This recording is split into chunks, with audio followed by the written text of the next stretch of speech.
দেখুন, আমরা বিশ্বাস করি যে এই মুহূর্তে বা গতকালকে সেই দুপুরের পর থেকে আজকে দুপুর পর্যন্ত বাংলাদেশের যে অবস্থাটি যাচ্ছে এটি একটি অপ্রত্যাশিত অবস্থা।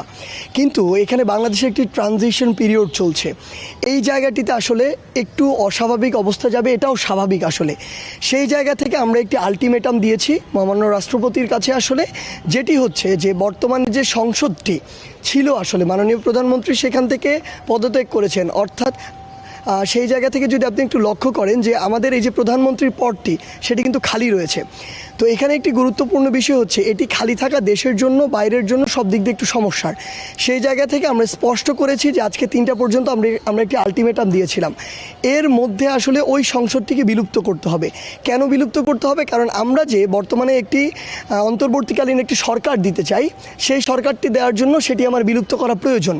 সেটি যদি বিলুপ্তটি না করা হয় তাহলে যে জিনিসটি হবে, যেখানে অসংখ্য চক্রান্ত হচ্ছে এখন, আসলে দেশের ভিতরে হচ্ছে, দেশের বাইরে থেকে হচ্ছে।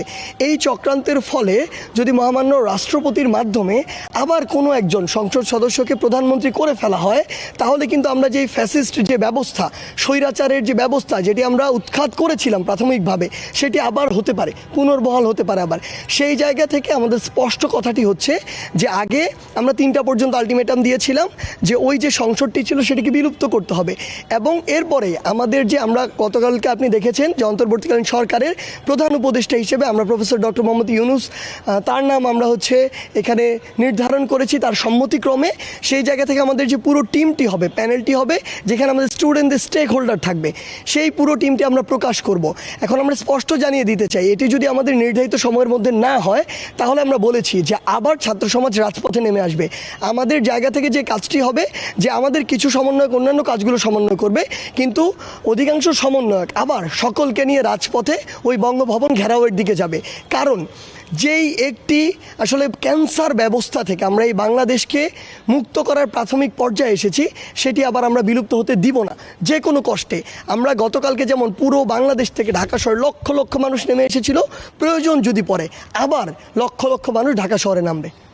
না, দেখুন, যোগাযোগ হয়েছে, তারা বিভিন্নভাবে যোগাযোগ করার চেষ্টা করছে, কিন্তু আমরা অ্যাকচুয়ালি একটি পদ্ধতিগতভাবে অফিসিয়ালি যাব। আমরা ব্যাকডোরের কোনো গল্প আলোচনায় যেতে চাই না। ছাত্র সমাজ যত ফয়সালা করেছে রাজপথে করেছে, যত অভ্যুত্থান ঘটিয়েছে রাজপথে ঘটিয়েছে। সেই জায়গায় যা কিছু হবে অফিসিয়ালি হবে।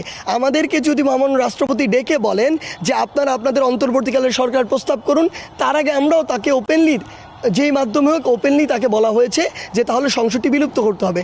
অর্থাৎ ইভেন আমরা দেখছি যে বিভিন্নভাবে সেনাবাহিনীর কথা এখানে আসছে, সেই জায়গায় থেকেও যদি আমাদের কোনো প্রস্তাব আসে, আমরা বলেছি যে পদ্ধতিগতভাবে যেটি যাওয়ার, আপনি যদি ওই বিলুপ্ত করার জন্য মহামান্য রাষ্ট্রপতির সাথে কথা বলে সেটি করতে পারেন, তাহলে পরবর্তী অন্তর্বর্তীকালীন সরকার বা কী কী পদক্ষেপ হতে পারে, কত দ্রুত নির্বাচন হতে পারে, কত সময় লাগতে পারে, কিংবা সংবিধানের কোনো অংশগুলো সংশোধন করার প্রয়োজন রয়েছে কিনা, কিংবা এই যে বাংলাদেশের নির্বাচন কমিশনের প্রতি পুরো বাংলাদেশের মানুষের একটি আস্থাহীনতা তৈরি হয়েছে, সেই আস্থাটি ফিরিয়ে আনার জন্য সেখানে কোনো পদ্ধতিগত কিংবা ব্যক্তির পরিবর্তনের প্রয়োজন আছে কিনা, সেই বিষয়গুলো নিয়ে আমাদের তখন আলোচনা হবে।